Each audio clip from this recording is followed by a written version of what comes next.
Pranams to everybody. All of us love stories, don't we? Young children, grown-ups, old people, all of us love stories, don't we? That is human nature, to listen to a beautiful story being narrated. So I'm going to tell you a lovely story which I read long time ago, and one of my favorite stories. I remember telling this story in all my classes, both the professional classes, satsang classes, to my friends, to my relatives. So once again here I am to tell you this lovely story. And at the end of the story, we'll discuss a few points. Is it okay? So,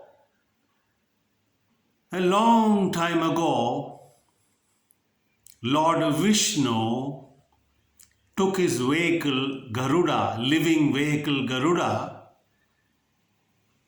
and flew towards the Himalayas.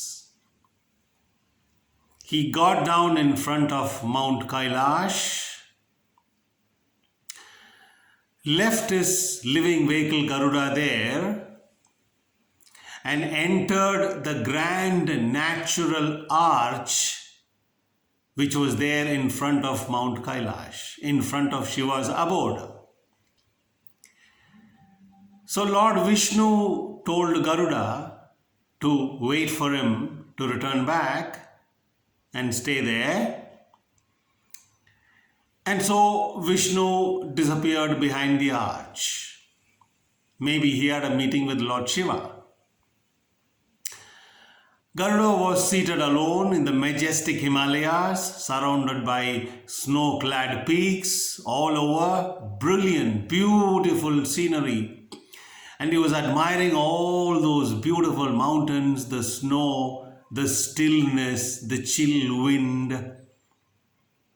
And as he was observing and admiring the beauty of nature, his eyes suddenly fell on a small little creature, a tiny little cute bird seated on top of the grand natural arch. So he looked up at this little bird, was so attracted because it was so cute, so beautiful, so tiny. And he was thinking to himself, my God, that great Bhagavan, Ishvara, God, who created all these majestic mountains and the bigness of the universe, also created this tiny little bird. How beautiful. And the more he looked at this little bird, the more he became attached. And as he was looking at the bird, admiring its beauty, its color, its feathers, its beak, and its very little, form, he suddenly felt there is somebody else coming in. So he was sitting by the side of a boulder, and he turned back and he saw Lord Yama coming towards Kailash. And as Yama was coming, just before he entered the stone arch, his eyes suddenly fell on this little bird seated on top of the arch. And Yama went on looking at the bird, raised his eyebrows, was thoughtful for some time, and then he moved away and disappeared behind the stone arch. Now Garuda was watching all this, sitting by the side of the boulder. And Garuda thought, my God, Yama was looking at the bird and looking at the bird for a longer time. There could be only one meaning. the bird is going to die. Probably when Yama, while returning, he would take the soul of this bird. And he didn't want that to happen because Garuda became so attached to the bird. And he was thinking, how can I save this bird from Yama? Another part of the mind was telling him, who are you to interfere in destiny's work? But the other part of the mind went on nagging Garuda, saying that you should do something, you should do something.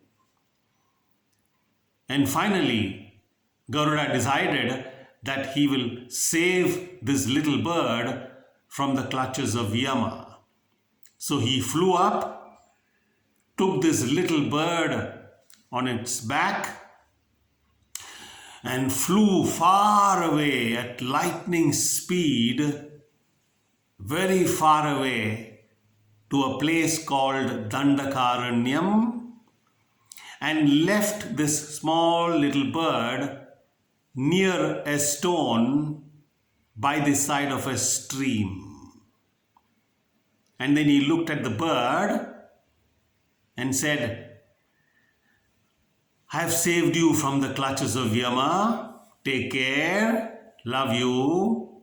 And he flew away back to Kailash within no time. And he was again waiting for his Lord to come back. As he was waiting, he saw Lord Yama coming first. And as he was coming closer, Garuda jumped in front of him, looked at Yama, did pranams, and asked him, Lord, may I ask you a question? And Lord Yama looked at Garuda lovingly and said, yes, Garuda, what is your question?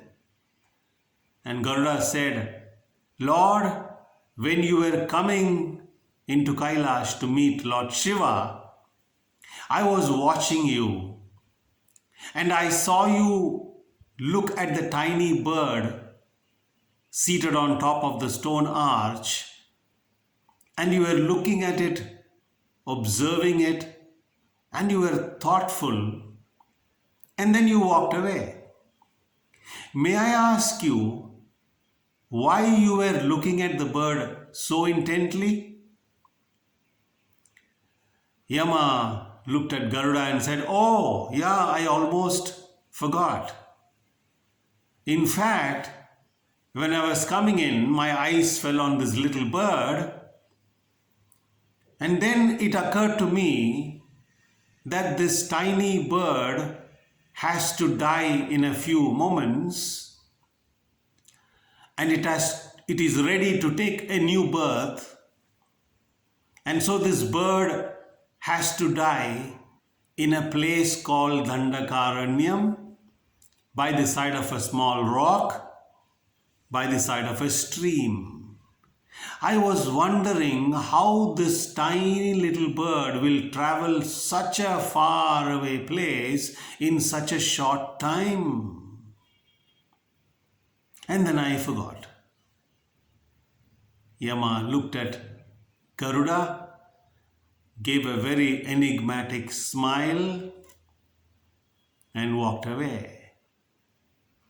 Garuda was stunned, devastated. He couldn't do anything, just stood there stunned. And then slowly the thoughts started coming to his mind. He said, who am I to interfere in destiny's work? I was a puppet, an instrument for a greater force, and I helped the bird which eventually was its destiny. And with tears in his eyes flowing down, Garuda closed his eyes and entered a deep meditative state in which he realized he is just, and everything else is just a puppet in the hands of what we call God, Parabrahmam, you name it. So, what is the essence of the story?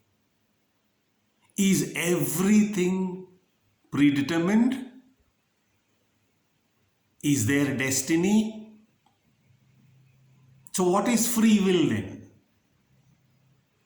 We all of us think that we are free to think, free to choose, free to do whatever we want. And many of us proudly proclaim that I am a self-made man, I am a self-made woman. I decided to do this, I decided to do that. Is there really such a thing as free will? Or is it all predestined? I remember a lovely verse from the great work called Hitopadesha by Pandit Vishnu Sharma. It says, one of the shlokas says, life, birth, activities, spouse, your husband or wife, wealth, knowledge, and the final exit from this planet. All these are predetermined, already destined. What else is left? So when you really think about all these things, really observe, really watch all these things, yourself and other people, you will understand that we are all puppets. We are all just puppets, and somebody is pulling the strings. Not somebody external to ourselves, but inwardly. You can't even say inwardly because the infinite,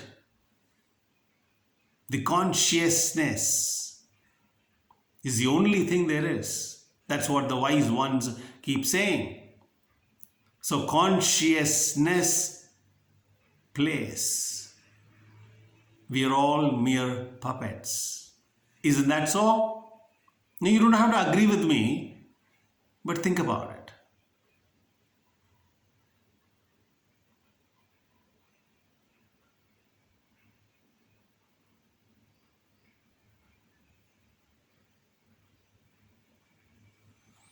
Thank you. Pranams.